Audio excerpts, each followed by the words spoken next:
নমস্কার বন্ধুরা, সুপ্রভাত। আমি সোমা। আমার আরও একটি নতুন ব্লগে তোমাদের সকলকে অনেক স্বাগত জানাই। আশা করছি তোমরা সকলেই অনেক ভালো আছো, আর আমিও ভালো আছি। আজকের দিনটা ছিল মঙ্গলবার, আর এখন বাজছিল ঘড়িতে সকাল 9টা। বেশ কিছুক্ষণ আগে সোনারা স্কুল গেল, ওদেরকে স্কুল পাঠিয়ে দিয়ে এই যে ঘরের কাজে লেগেছি। বলতে ঘরটাকে একটু অন্যরকম করে গুছোচ্ছি, যাতে ঘরটা একটু বড় লাগে। তোমরা যারা আমার পুরনো বন্ধু তারা সকলেই জানো এই যে বিছানাটা অনেকটা বড় ছিল, এখন হঠাৎ করে ছোট হয়ে গেল। তার কারণ হলো দুটো এরকম লোহার কাঠ এখানে জোড়া করা ছিল। দুটো জোড়া করার ফলে বিছানাটা অনেকটা বড় লাগতো। তো একটাকে আজকে সরিয়ে ফেললাম, আর একটাকেই রেখেছি। ভালো করে ঝাঁটপালা দিয়ে এই ছোট্ট খাটটার মধ্যে দুটো তিনটে কাঁথা পেতে নিলাম। তো তারপরে এই যে এই গদিটা পাতবো, তাই ভালো করে একটু ঝেড়ে নিচ্ছি। এইটা আমাদের তোলায় থাকতো, কুটুমজন এলে তখন নিচে পেতে শোয়া হতো। আর এই গদিটা যেহেতু ছোট, তো এই ছোট খাটটাই বেশ ভালোভাবে হয়ে গেল। তো ওটা নিয়ে এসে ঝেড়ে ভালো করে নিয়ে এলাম, এসে এই যে পেতে দিলাম।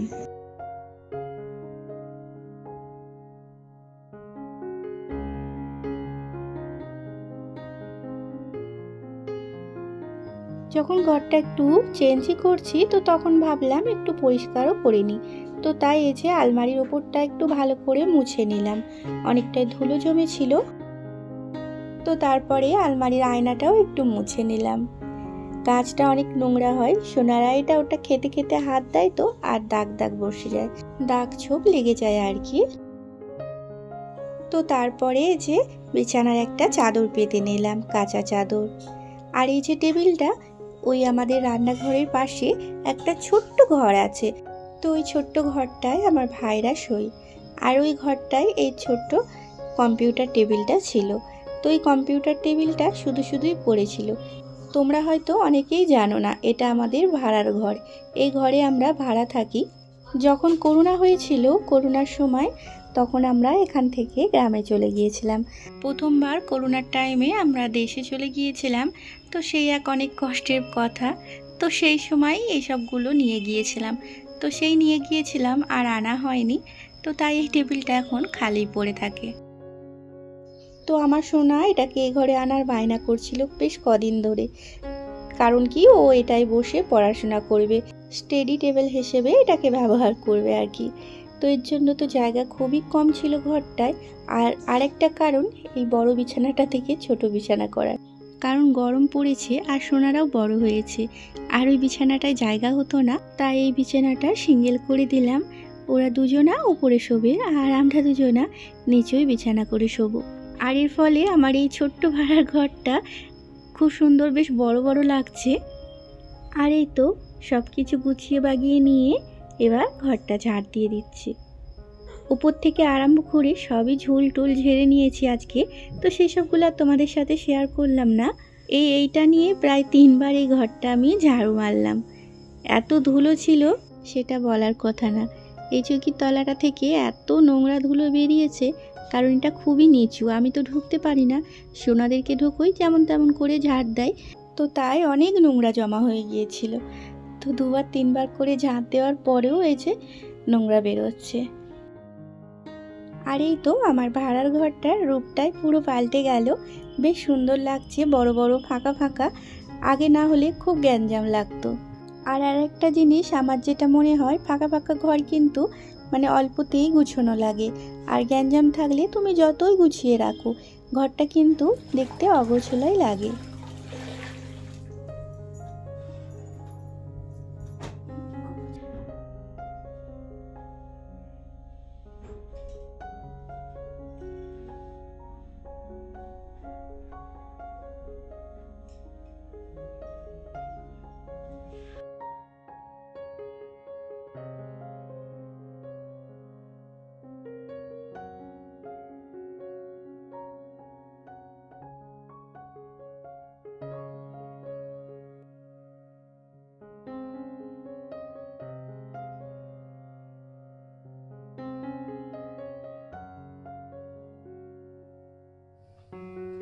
আর এই তো ঘরটা ঝাড়ু মেরে নিয়ে বেশ ভালো করে মুছে নিলাম। শুধু এই ঘরটাই মুছবো, কারণ সেই ভোরবেলা থেকে উঠেছি, বাসি কাজকর্ম সব হয়ে গেছে।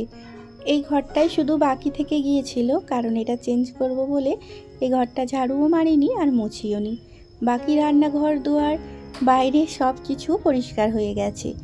পরিষ্কার করে সকালবেলায় সকালের টিফিন বানিয়ে সোনাদেরকে স্কুলেও পাঠিয়ে দিয়েছি। তো ওদেরকে স্কুল পাঠানোর পরেই এই ঘরটা পরিষ্কার করতে লেগেছি।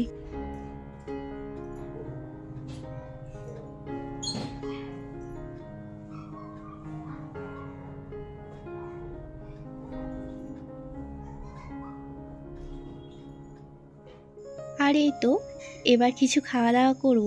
কিছু বলতে সকালবেলায় সোনাদেরকে দুধ রুটি করে দিয়েছিলাম, তো কটা রুটি আছে। আবার ওদেরকে টিফিনের জন্য আজকে ওই যে ভাত দিয়ে রাইস মতন একটু বানিয়ে দিই, সেটাও করেছিলাম। তো দুই রকম জিনিস করেছিলাম অল্প অল্প করে, তো দুটোই আছে। আর এখন আমি চা বানিয়ে নেব। আর এই যে কাপগুলো দেখো, একবার করে ধুয়ে নিচ্ছি সব কাপ, কারণ এগুলো নতুন কাপ, কদিন আগেই কিনে এনেছি, একদিনও ব্যবহার হয়নি। আজকে প্রথম এগুলো ব্যবহার করব। ব্যবহার করতে ভয় লাগছে। তোমাদেরকে আমি কদিন আগেই বলেছিলাম যে 2 ডজন কাপ এনেছিলাম, সেগুলোর মধ্যে আর মাত্র 2টো টিকে আছে। আমার সোনারা কাপটা খুব ভাঙে, কারণ ওরা গ্লাসে করে জল খাবে না, জল খেলে শুধু কাপ নেবে, কাপে করে জল খেতে যায়। তো ওই কারণে কাপে করে জল খাবে আর এদিক ওদিক রেখে দেবে, আর সেটা কখন যে ভেঙে যায়। আর এই তো কাপটা ধুয়ে নিয়ে যে চা করব 2 কাপ মতন, শুধু তোমাদের দাদা ভাইয়ের আর আমার।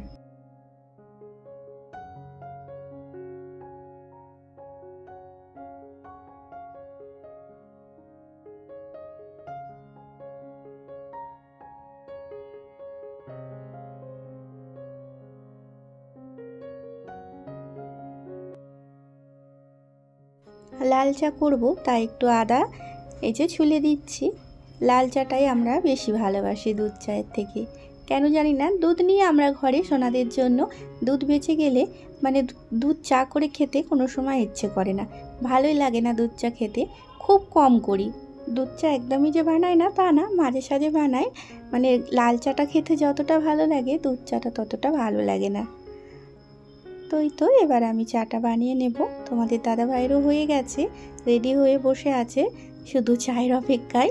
আজকে একটু দেরি করেই আজকে কাজে যাচ্ছে, কারণ ওই যে বিছানাগুলো আরগুলো লোহার সরানো আমার একার দ্বারাই হতো না, গদিগুলোও খুব ভারী। ওই একটু ছিল ঘরে আজকে, তো থেকে একটু হেল্প করে দিয়ে একটু দেরি করে আজকে কাজে যাবে।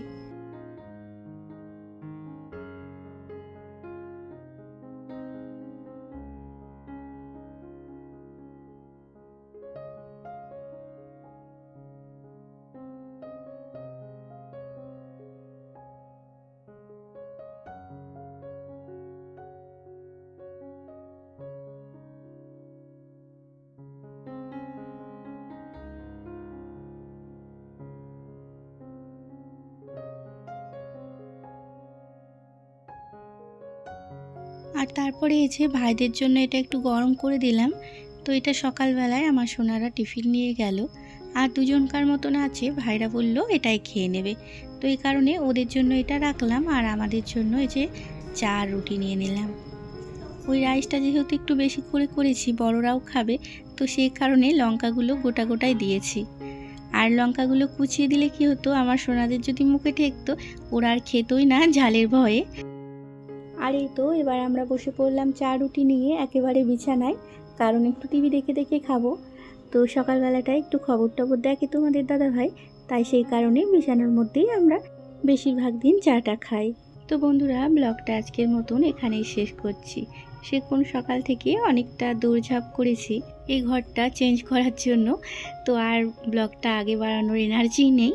তো তোমরা ভালো থেকো আর সুস্থ থেকো, আর আমার ব্লগটা যদি কোথাও এতটুকু ভালো লেগে থাকে চ্যানেলটাকে সাবস্ক্রাইব করে আমার পাশে থাকার অনুরোধ রইল। দেখা হচ্ছে তোমাদের সাথে আবার একটা নতুন ব্লগ।